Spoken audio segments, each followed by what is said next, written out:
co-host today. It's amazing to have somebody of your stature on the show, and I'm really, really excited to the value that you're going to be adding and all the information that you'll be able to add on to us.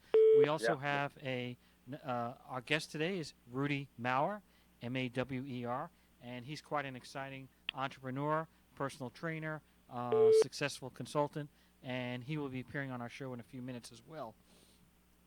Before we get started, to some people that don't know much about Ask Brien, which is the website ASKBRIEN for Ask Brien Radio. That is a website basically of businesses that have business problems can resolve those business problems by asking an expert, watching a video on various subjects, reading an ebook, getting the right information that you need to solve your business problem. That's what Ask Brien's all about. We're actually in the process of going through a redesign for the site that'll be done within the next 2 to 3 weeks, hopefully sooner, but we'll find out about that shortly. And I'm really, really excited to have that. You also can watch any podcast, any time we have a radio show that's also available on the AskBrien.com site. And it's a great site where people that, have a business question or business problem, they don't want to go to somebody they don't know, or they do want to go to somebody they don't know. They don't want to go to their friends and find out that information. And that's what Ask Brien was created for. It's a free site. We don't charge for that. And if you ever have a problem, you should be going to AskBrien.com to do that. Peter, have you ever checked out the site? I have. I just went on there today. Very interesting. Great opportunities to connect and get some free advice. Great interactive group. People giving you solid advice that often I think people would have to pay for. So yeah, definitely a good platform to help business owners and people looking to get into business.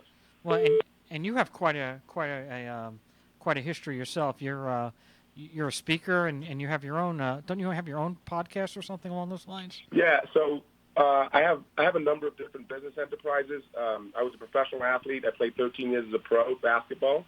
Wow. And after that, I started. You must be a short guy. Yeah, I'm 6'8", so I'm not that short. I started in the entrepreneurial, and I'm reminded that I'm 6'8" pretty much every day of my life by random strangers, which is always cute. So the entrepreneurial endeavors were started in 2010, and they've had relative success. Grown a really eclectic following of people across the world, and been able to dabble in different areas of business and generate opportunity and purpose-driven success for others. So I've been blessed to work with a lot of kids, done business consulting, a lot of public speaking. I have my own show called The Gold Standard Show. So you can go to www.thepetergold.com and see episodes of that show where we interview athletes and influencers to find out what it is that makes them great. And just been really excited about the entrepreneurial space. I'm 6 years in and growing every day and having some really amazing opportunities. Well, that's 6 years is about half of the time you were in the professional basketball world, correct? So yes, it is. So I played for 13 years, and 6 years is definitely. I feel like I've made infinitely more progress in business space than I made in basketball. With basketball, my salary was pretty stagnant. I had some peaks and valleys in there, but it was pretty consistent. The opportunity for growth in that platform and that plane was limited. In business and entrepreneurial space, I really love the opportunity to be able to create what it is that you want to do. So, yeah, I've been really blessed to be able to have 6 years of really steep growth every single year just by getting into new and different ventures. So I'm excited about that. Well, it's a pleasure to have you on the show and co-hosting it with me. And we have our guest, Rudy Mawer, Mawer, of Rudy Mawer. He's a consultant. He has a marketing company. He does about everything you can imagine.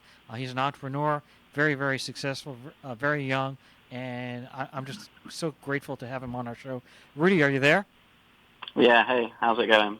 Okay, so let me get a little background for you, and Peter, chime in anytime you want. But absolutely. Rudy, how are you? Hey, yeah, I'm good, thanks. Yourself? Doing very well. Thank you for asking. We're excited to have you on the show. Great. Thank you. Yeah, me too. So, Rudy, let's get your background. So, how long have you been? You're basically officially online, offline, or both? Your business. Yeah, I guess a blend of both for the last sort of 5-6 years, and then for the last 10 years I've been doing entrepreneurial adventures in person and in kind of one-to-one settings. And then I moved online in the last 5 or so years, just as the industry changed and the online world became so much bigger and the place to be. And what industry is that? So like you said, the main industry is kind of the fitness, nutrition, weight loss industry. And then since then, we've kind of branched out. So we have multiple entities now. And because we had a lot of success within the fitness world and building my brand to multiple 7 figures with marketing techniques, naturally we kind of built a marketing agency because we had a lot of people in the industry seeing our kind of crazy growth using these techniques, and they wanted us to come in and help them kind of scale and grow their business. Well, so that's I do have a question, Peter, and then I'll let you, and then I want you to come in. So my question is, it's great with the altruistic approach of trying to help other people. That's actually what Ask Brian's all about. But why would you want to help other people follow your success and meet the same goals that you do in your same industry? Yeah, I guess people ask me this, and well, I'm not like selfish, and I also don't believe that there's like a especially in this industry, there isn't a shortage of customers. I think there's enough for everyone, and everyone has their own niches. And then the reason I got into this industry was to help more people with their health and their physique and reach their goals. So if I can help other, successful authority figures reach more people and help more people, I'm basically doing what I set out to do on a grander scale, because they're going to help thousands more people at the same time, right? But yeah, no, I don't think there's a shortage of customer base, especially as I have a unique niche. Like I'm more in the kind of female fat loss and female hormone industry, and a lot of people I help are more in the general kind of weight loss or muscle growth industry or sector. That's a great attitude. I'm really glad to hear that great attitude. Very, very rarely do I hear that comment from people. Most people, they're only interested in making as much as they can, and I'm sure you want to make money too. But the fact that you're willing to give back, I think the fact that people give back, I actually think creates success. I think that's the one feature that I've seen. Successful people are willing to give back. Yes, they want to make it and they need it, but they do. Peter, you had a question. Yeah. So first of all, I hear the British accent. So am I correct? Yeah, British accent, but I live in Florida now in the USA. I got a visa out here now, so yeah, I'm here to stay. Great stuff. And so I am a fellow Brit myself. Cool. I was born in Shrewsbury. My parents were doctors in Shrewsbury, born in Shrewsbury, and happy to hear a fellow Brit that's transferred to the United States having success in the entrepreneurial space. That's good stuff. Yeah, I guess I'm outnumbered. Yeah, you're definitely outnumbered. The invasion of the British. So, of course, we did win in 1776. Yeah, this is true. So my question, Rudy, very impressive what you've done. I like the strategic shift that you applied in your business kind of adoption and evolutionary kind of process. What made you, how did you identify from the one-on-one sessions that you did that obviously weren't digital to moving into kind of a more mass-focused approach and then moving into kind of the marketing techniques and then giving everybody access to your techniques and tactics? How did you identify the moments where it was time to make the shift? And how did you ultimately apply that shift to your model? Sure. Well, I guess from a very young age, I learned time is money. Even as a teenager, I kind of quickly realized that. So my mindset ever since has always been, looking to create businesses and automated revenue and not trade my time for money. And obviously that's what kind of personal training is. It's trading your time for money. And even if I got to the very high end of personal training, charging elite athletes and celebrities and CEOs $200-300 an hour, which is kind of unheard of in the industry. But even then I was capped and I was still trading my time for money. And then the second part is coming back to what I said earlier, that I got in this to help more people, and I could only help 200 people a month, whereas I knew if I got online, I could help thousands of people, and luckily I've been able to do that now, and that dream became true by scaling up and helping thousands of people across the world. So yeah, I guess I just realized that I needed to, if I really wanted to be successful and help more people, I had to build a system rather than just helping people one-on-one. And then, I'm always just looking at new opportunity and looking where there's a need for a service or a need for knowledge. And I guess originally that was within the fitness world, and it still is. We still put a lot of focus there. But then there was a big need within the kind of entrepreneurial space for marketing, and especially still within the fitness industry. A lot of like very famous and well-known trainers and fitness celebrities and fitness icons don't know anything about marketing or business building. They've become successful, like sport athletes, a lot have become successful through their talent and their skills, and that doesn't, obviously there's exceptions, but it doesn't always mean it transitions into business knowledge and marketing knowledge. Very true. And so what was the game changer for you when it came to reaching the masses? You talked about marketing techniques. Was there a certain person or a certain group that you connected with to be able to monetize your brand more effectively through their already established marketing techniques? So Before you answer that, we're just going to go KHTS 1220 on your AM dial and continue answering that question. Cool. So, I don't know if there was like one person or one individual. I mean, I just basically started researching what was going to be the best platform to reach the most people. Obviously, I kind of grew up as a generation with Facebook, so that was second nature to me. And that's where I got into Facebook ads.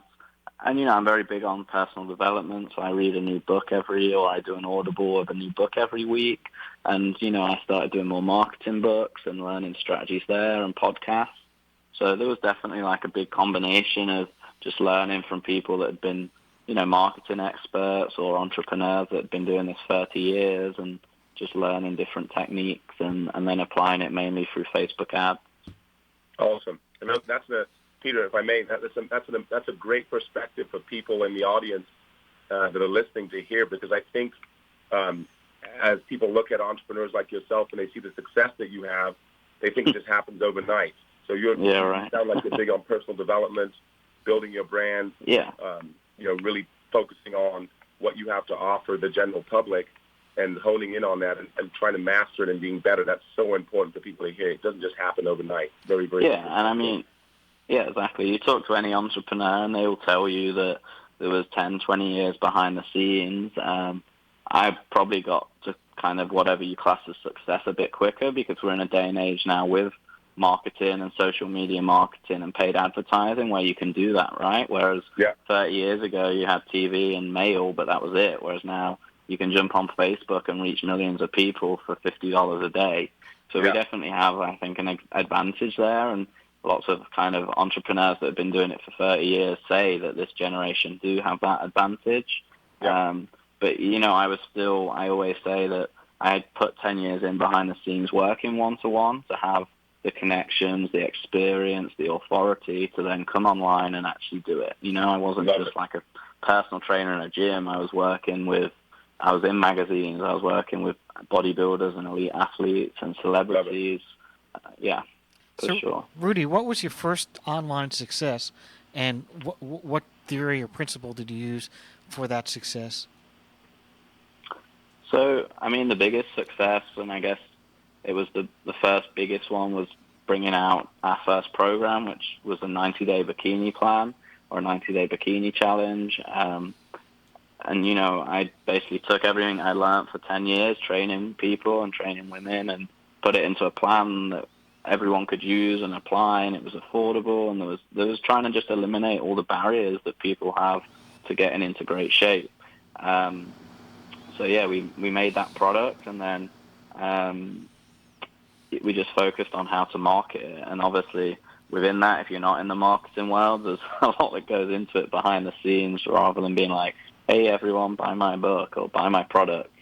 So, we went kind of deep into the marketing stuff and the funnels and the ads and the back end. And, I mean, I can dive in as deep as you want into that. But what I'm trying to get to is, when you first start out, you don't have the $1 million budget or the $500,000 budget or whatever. You're starting out, maybe you got 10 grand, right? Now, you got to build up to get to that $1 million level. You can't just start out and like, I got 10 grand and I'll throw it out there. So first, I imagine you come up with some, you must have read some material or had something where, hey, I've got to test out a theory, and then after the theory works, then you take that and you try to scale it. How did you do that in the way beginning when you're Rudy Mawer and you're like, okay, I'm going online and I have some success offline, but how am I going to do this? For sure. I mean, I was a very similar position. I mean, I was kind of financially secure because I was doing a lot in person and I was writing a lot at the time, and I had real estate as well. So I was definitely lucky in the position that I wasn't like living paycheck to paycheck, and I had enough to invest and take some risks. And I think, lots of entrepreneurs that make it, they've took a lot of risks before, and that's what separates successful people from non-successful, is you've got to be prepared to lose and lose and lose and lose and then eventually win. But to answer your question, that is one of the unique things about Facebook ads and online and social media marketing is you can start with a low budget, right? You can create a program or a product or even a physical product these days. There's lots of things you can white label. So even if you're not doing a digital program, you can white label, get 100 bottles or 100 pieces of a product for very cheap, and then you can test it and you can start running ads on whatever platform, Google, Facebook, etc. And you can start on $10, $20 a day, and you can see the response. All the stats are there. You can see how many sales, what they're costing, and that's why I say we're so lucky now to be able to do that, because 20 years ago you'd have to put down $20,000 on a TV advert and you wouldn't even know how well it would do. So now we do have that opportunity to start small, create a product, test the product, and then start scaling up just as you see success. So, if I may, Peter, before we get there, Peter, we do have to go to a commercial break. So this is KHTS 1220. We're going to be right back with our special guest, Rudy Mawer, and my special co-host, Peter Gold. The best live theater can be found right here in the Santa Clarita Valley. The Canyon Theater Guild has been entertaining audiences for decades with top-quality musicals and plays. Located in Old Town Newhall, the CTG also offers workshops for the young actor in your family. For more information, call the box office at 799-2702 or go to canyontheater.org.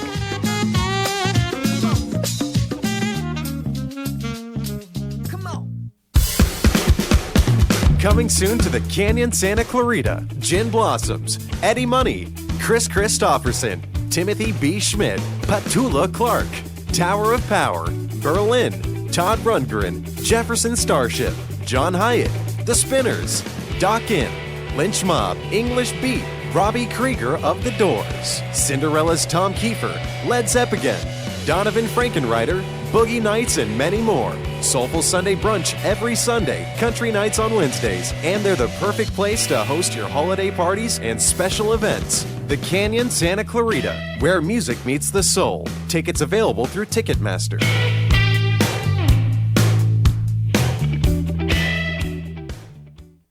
There are fun kids events at the Church on the Way Santa Clarita. 2 to 5-year-olds meet at the Arc Room on Fridays for toddler exercise time. New moms come to the Church on the Way Santa Clarita on Tuesdays for a new, free Moms Fellowship. Support, friendship, and social events for moms and their babies. Visit tcotwsc.org for these and other exciting events at the Church on the Way Santa Clarita on Cinema Drive, or call 291-6000.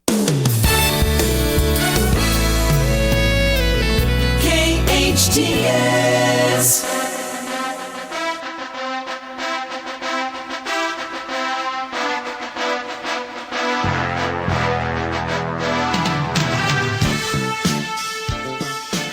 That's right. We're back on KHTS 1220. I love that Rocky song, and I'm sure Rudy, you probably like that too. You're big into fitness. Isn't that a great tune? Yeah, for sure. Before we left for break, Peter had an excellent question. I had to cut him off. Sometimes you have to do that on radio. Peter, go ahead, ask that question. So I've got some people on my live Facebook cast that are in the fitness industry. One of them is a guy that played college football. His name's Yusef Dibbles. He's a beast training kids. He's got amazing shape. got Stephanie Brewster on that's in the fitness space. So all these people that have a fitness brand, what advice, what one thing, what tidbit would you give them to be able to help them to take their business brand, their fitness brand to the next level? What advice would you give them? Sure. So I think before they even get kind of too overwhelmed with like online marketing, the biggest thing that I used to build my brand for 7 years was just referrals. I didn't ever really advertise in person, and I always had a full clientele because I really focused on, just anything in life. If you want to be successful, you need to add value and just go the extra mile. And most days, these days, people don't really focus on that, but just treat every customer like it's your best customer that could blow you up. And if you have that mindset and you go the extra mile for everyone, even on the days that you're tired, you're fed up, you've had a bad time at home, or you've got stress going on elsewhere, just always bring your A game and be the best you can be and offer tremendous value, go the extra mile, and your business will just grow naturally and organically. And if you focus on that, I always say the rest falls into place. Awesome. That's kind of so I'm an entrepreneur also and had relative success. We're headed towards your direction here with our brand, and a lot of my brand is in the youth fitness and sporting space. And that is exactly what I tell people. They ask me, what is the core of the success I've had? And it is exactly that, treating every customer like they are your favorite customer, making them feel special, making them feel like they are welcome and you are always available to them. So that's great advice, Rudy. I love it. It's really good stuff. Yeah. And I think in this industry, especially in the fitness world, people these days start to get a mindset of, if you're not paying me, I'm not giving out free access or free content or free helping. But and even I had 5-10 years ago, I was kind of saying, I can't give people too much away or they're not going to sign up with me. And it's funny now, I give away more than I've ever given away in my life. I literally give everything away, and you actually get more customers, and it's easier to get customers because you're adding value first. You can't just go and ask for something if you don't give value first. Awesome. I agree with that, but here's the question. If you're giving out all this stuff for free, then you also are creating an audience and people that may or just be there just for the free stuff. So how do you convert that freebie person who, hey, I got the coupon, I got this, I got all the stuff for free, I'm watching the YouTube videos, what do I need to sign up for? Isn't it a harder conversion than if you're actually telling somebody they got to pay something? Yeah, that's a great question that I get a lot of as well, and my answer to that is always that there's nothing new now. Everything's online and everything's accessible via Google, but there's a big difference between having the knowledge available and then applying that knowledge into a practical setting and being consistent with it. And that's really what a trainer's job is, that any customer can get that knowledge off Google. What a trainer does is a trainer helps keep them accountable, motivated, and he condenses or she condenses it into a plan that they can use in action, and there's no guesswork. So for sure, you're always going to get 10-20% that are just kind of grabbing the free stuff and they're never going to sign up. But you're going to get 80% that they might see value for 6 months. It might take 12 months. It might take 2 years. But eventually they'll try and, they might try and use it. They might go on a different plan or diet plan or fitness plan and fail. And after a while, they realize that you are an authority figure, you know what you're on about, and they need your help. Now did you create the program yourself, or did you use somebody else's program and just tweak it? No. Yeah, we created it all from the ground up. But if you're in the fitness world and you've been doing it 10 years, you have a million resources anyway. So it wasn't a crazy big project for me, because writing out fitness programs to me, it was like brushing my teeth. It's second nature. So it wasn't too hard to create that. I just had to, just like everything, a big project is really overwhelming until you break it down. Like writing a book or anything, just break it down into sections and then action it every day, and before you know it, it's done. Absolutely. In fact, that's what I tell people on business plans. On a business plan, which is your big project, that's your your pie in the sky dream. But the reality is, you just got to break it down. You take your master goal of 5 years, break it down into 1 year, then into 12 months, then into 30 days, and then 1 day. And if you do it 1 day at a time, and you follow that plan, at the end, you'll be there. You'll be at the at your success level. So Yeah. breaking things down is very important. Peter, you had a question. Yeah. So this is awesome. So as people from the outside look in, and you said something very, very important, that you've had success in a shorter amount of time than your counterparts before you, because as you mentioned, guys are always talking about, well, I was in it 20 years before I had success. Because of the internet age and the age of social media and the ability for things to come faster, I find, as a 40-year-old, 41-year-old to be exact, I find that the millennials and the people younger than me in the business space, they are very impatient.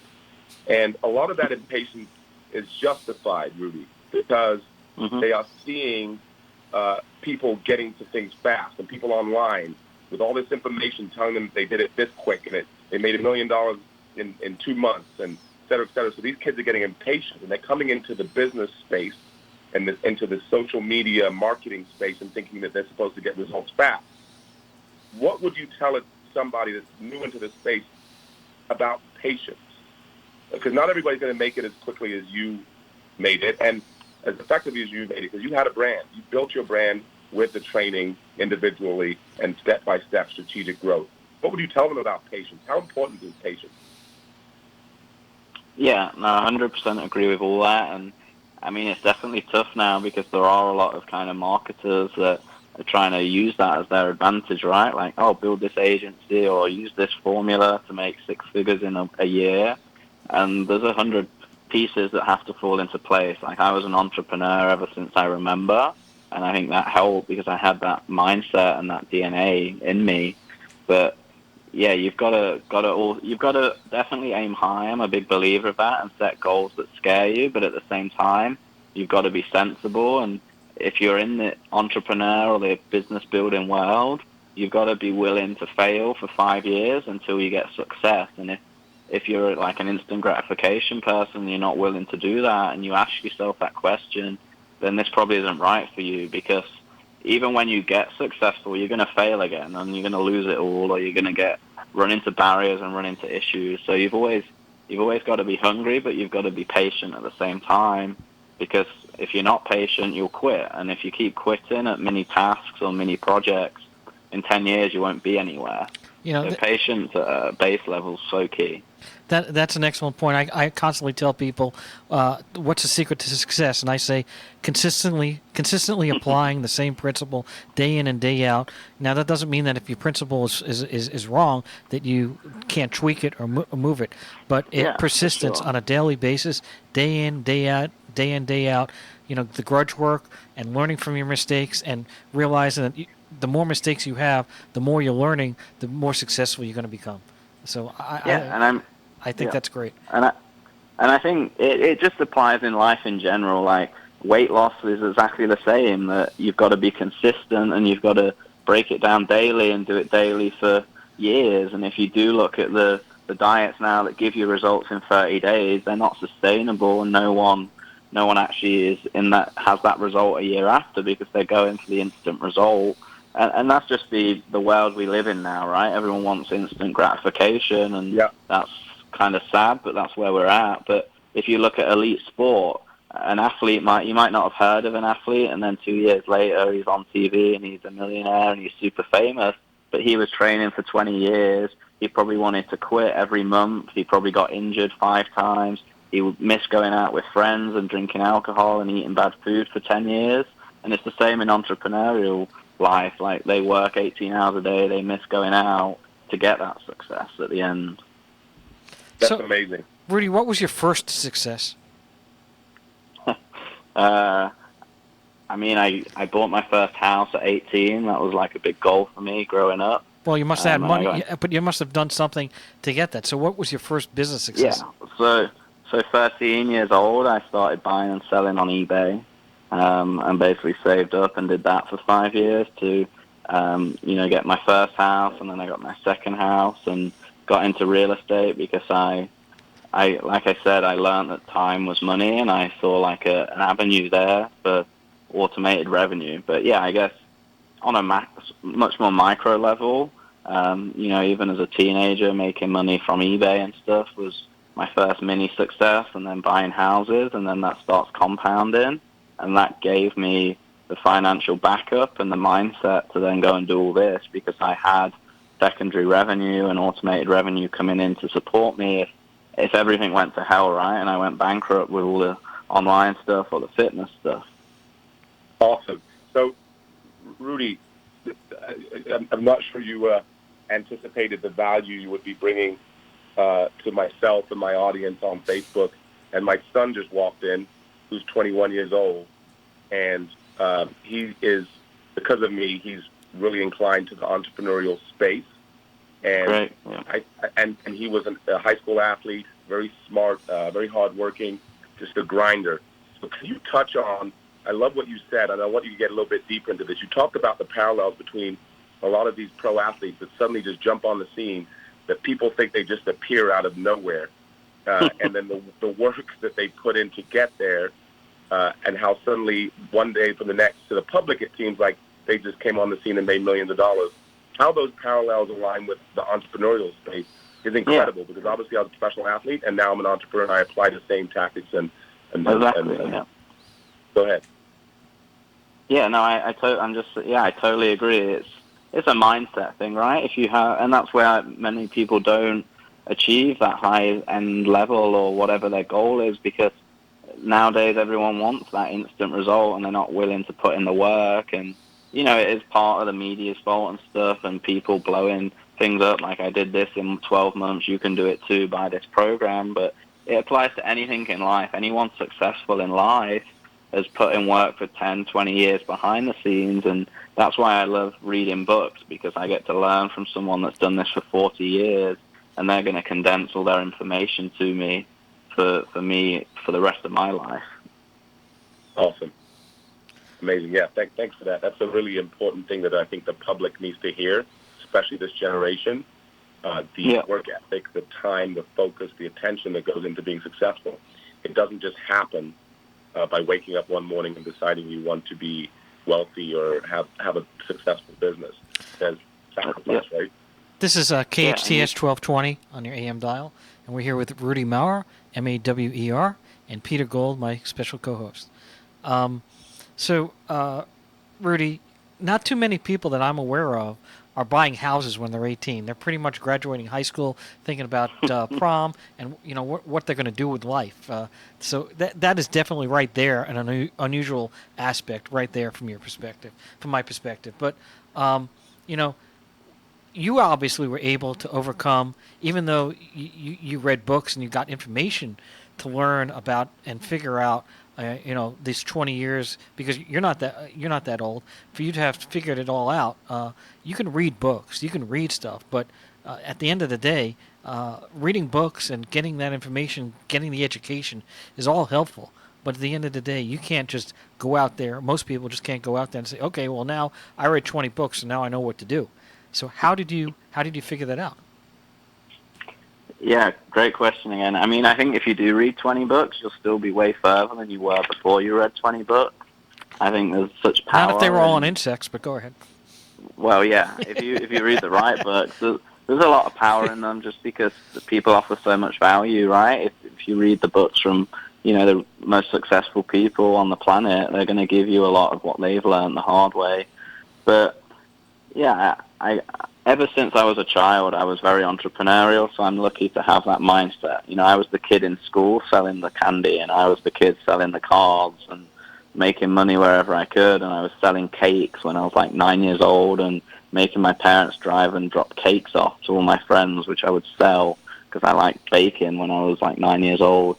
So I definitely had that within me from a young age, and but then I think it's just about realigning yourself with your goal and working out what you want in life. And then if you want it enough, you set those goals, you review those goals every day, and then you just work relentlessly to have them. And I mean, life's so precious. We only get one shot at it. So to me, it never made sense as a child or as a teenager to do something I wasn't going to be passionate about, and to do something that I wouldn't look back on when I was, maybe retired or on my deathbed and having regrets.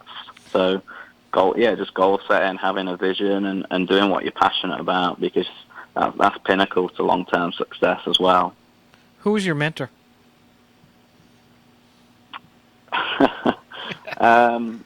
Yeah, good question. I mean, I have a lot of respect for my parents, and again, they helped. Like, my mom was an elite gold medalist in triathlon, and my dad was the Great Britain team manager for triathlon. So they both kind of achieved, a high end or an elite spectrum and goals in their own world. Nothing business wise at all or money wise, but in sport, which takes the same dedication, if not more. So, I respected them and looked up to them. And then I guess there's not one, but, Tim Ferriss was the first book I read, and that really kick-started the whole real estate and the automated revenue and the time for money. So I definitely have to thank him one day when I eventually meet him. So when you look at your trajectory, you've had a effective, rapid kind of rise to success. Where is it that you are headed? What's your next target goal? What's your next objective? What is it? What will be the ultimate kind of pinnacle of your success?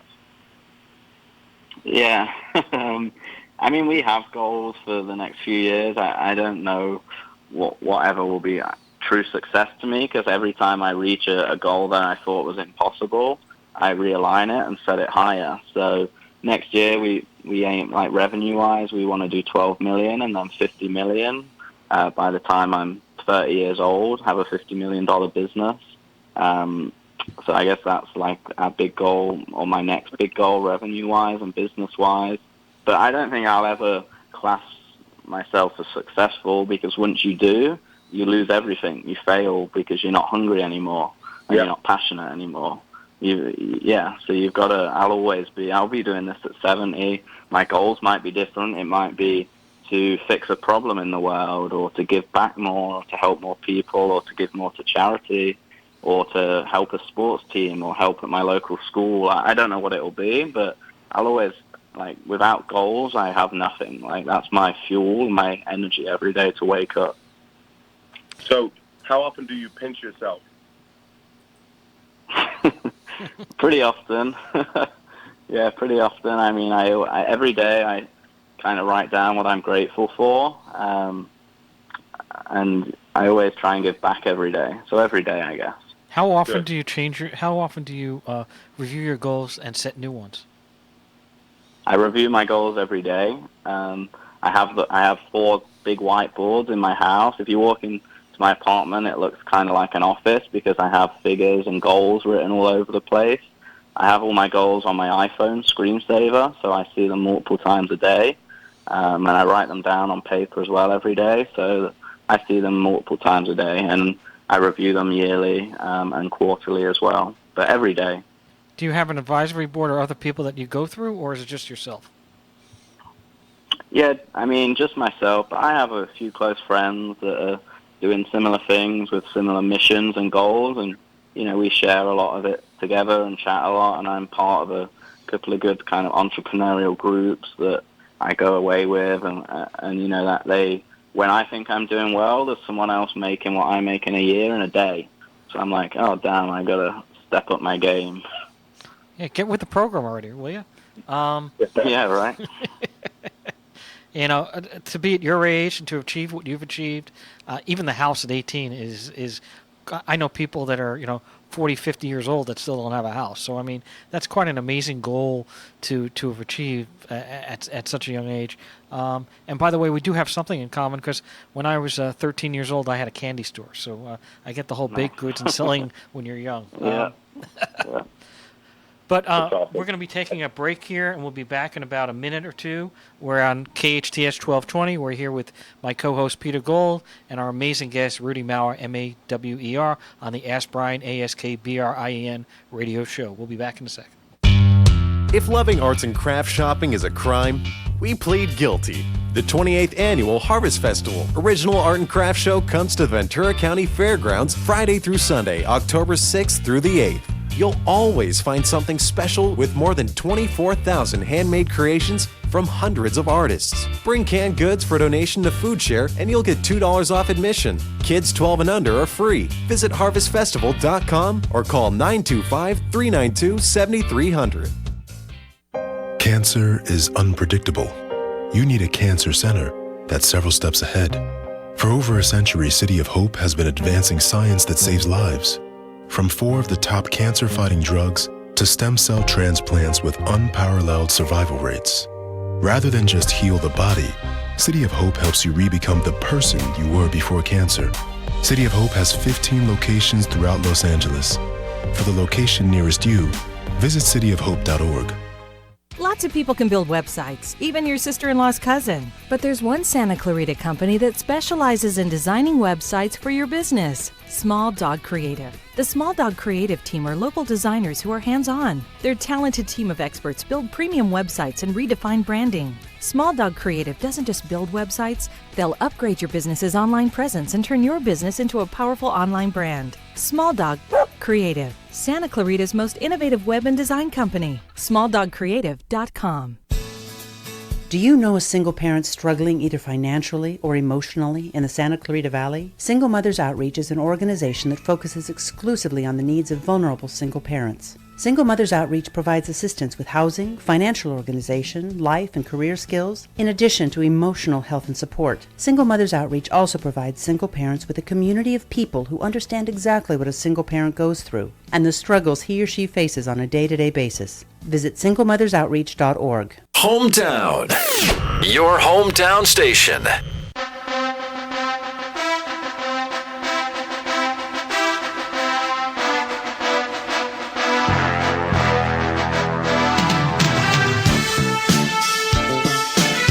Welcome, welcome, welcome. We're back here on KHTS 1220 on the Ask Brien Show, ASKBRIEN, and we have a wonderful co-host, Peter Gold, and an even more amazing Rudy Mawer, Mawer, who has quite a success. We've been listening to it, and I'm just amazed at what he's achieved and what he's achieved so far, and I can't imagine what he's going to be achieving in the next 10 or 20 or 30 years. He's a young guy, and he really knows what he's doing, and you can learn a lot. So we're on for about another 8 minutes, and I hope everybody can listen and learn something. That's the goal at Ask Brien, ASKBRIEN.com. We have a website. You can check that out, too, anytime you have a business problem. So, Peter, you had a question before you ended that last bit. Why don't you get into that? Yeah. I wanted Rudy to highlight something that he does in his everyday kind of practices that's pretty simple that has allowed him over time to gain success in the business world. He eats chocolate pudding every day, but go ahead. That chocolate pudding and cake. Go ahead. Yeah. Okay, so, good question. I think this is actually very easy for everyone to do if they're proactive about it, and I'm pretty sure within a year their life would be far further down the line in terms of success if they did it. But one thing everyone can aim to do is reach out to one person they wouldn't normally reach out to and connect with them and add value. And we have the internet these days, so there's really no excuse why you can't do that. But ultimately it comes down to building relationships, and it comes back to adding value. But I would say one of the biggest things that I've been able to do well and I'm good at is networking. And, I'm easy to get on with, and I like to help people, and I also like to travel. So those three combined, I pretty much spend half the year out of Tampa, Florida, where I live now, on business events, traveling and going to events and presenting and meeting new people. And, whenever I'm meeting someone new, I try and see where I could help them. I'm not kind of selfish looking at what they could do for me. I try and help them and just get to know them and get experiences. Now, how do you meet people online?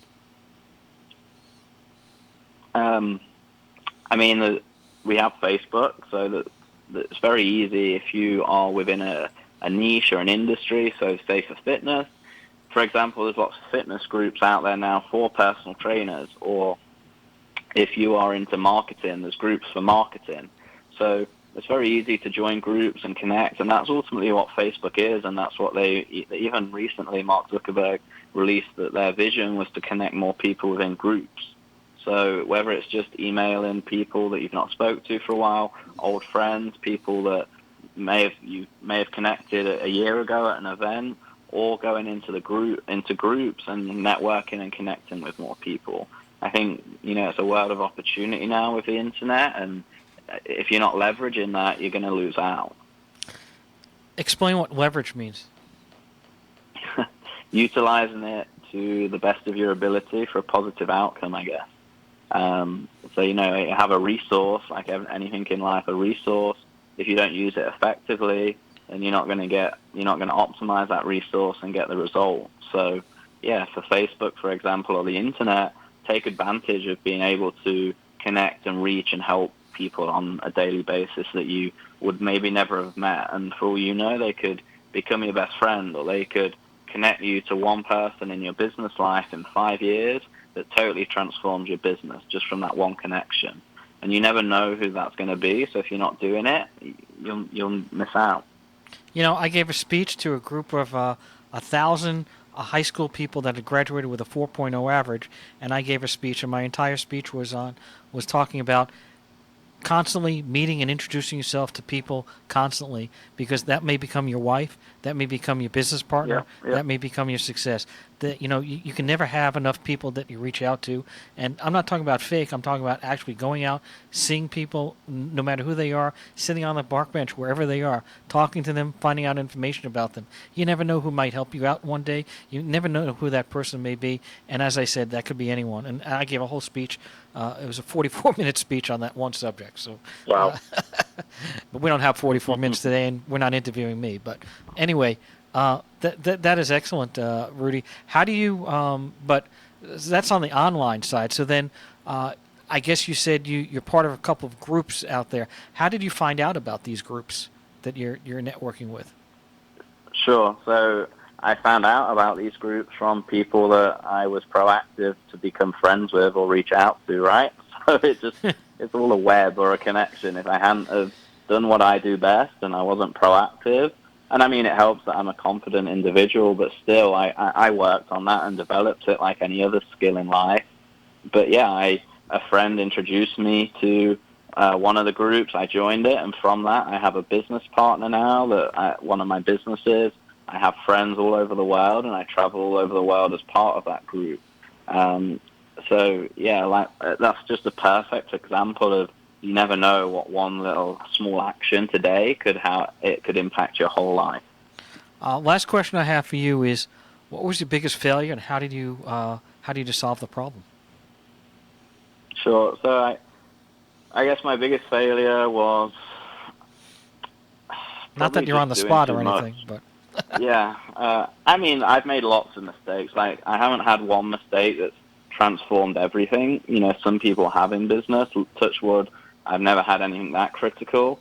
I mean, I definitely, when I was 18, I actually tried to do what I do now. I tried to start an online fitness brand, but I jumped into it, built this product, spent like probably like $11,000 USD, $11,000, which at 18 years old is a lot of money. I spent 6 months making it, and it was built, and it was great, but then I didn't know anything about marketing, so I was just stuck with it, and I was like, oh, what do I do? And that felt, that flopped, and that was a lot of money back then, or it still is a lot of money, but even more when you're 18 and you waste 6 months of your life building it.